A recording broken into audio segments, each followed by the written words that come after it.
მოდით ვისაუბროთ ხელშეკრულებების დარღვევებზე და დავსვათ რამოდენიმე კითხვა. რა შეცდომებს უნდა მოვერიდოთ? პირველი არის ასეთი, არის თუ არა ზეპირი შეთანხმება სამართლებრივად სავალდებულო? დიახ, თუ ის მოიცავს შეთავაზების მიღებას, ანუ ღირებულების გადაცვლას და განზრახვას, რომ შეთანხმება იყოს სამართლებრივად დაცული. რა არის ხელშეკრულებების დავების ყველაზე გავრცელებული მიზეზი? გაურკვეველი პირობები, განსაკუთრებით გადახდის, მიწოდებისა და მომსახურების მოცულობის შესახებ. კითხვა ნომერი 3. შემიძლია გავწყვიტო ხელშეკრულება თუ მეორე მხარე არ ღობს მას? შესაძლებელია, რა თქმა უნდა, მაგრამ მხოლოდ მაშინ თუ დარღვევა არსებითია, ან ხელშეკრულება პირდაპირ ითვალისწინებს გაწყვეტის უფლებას. კითხვა ნომერი 4. რა უნდა გავაკეთოთ პირველ რიგში თუ დავა წარმოიშვა? გადახედეთ ხელშეკრულებას, შემდეგ დაიწყეთ ყველაფრის დაფიქსირება და დოკუმენტირება.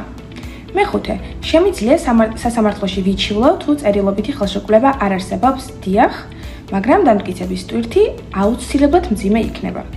მეექვსე, უნდა ვცადო მედიაცია სანამ სასამართლოში წავალ? დიახ, ხშირად სასამართლოებში ელიან, რომ მხარეები განიხილავენ ალტერნატიული დავების გადაწყვეტის გზებს.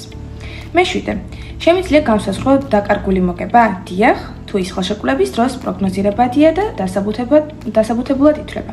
ბონუსად, რისი თავიდან აცილება არის აუცილებელი? ემოციებით მოქმედება, ხელშეკრულების დავები იურიდიული საკითხებია და არა პირადი ემოციების თემა.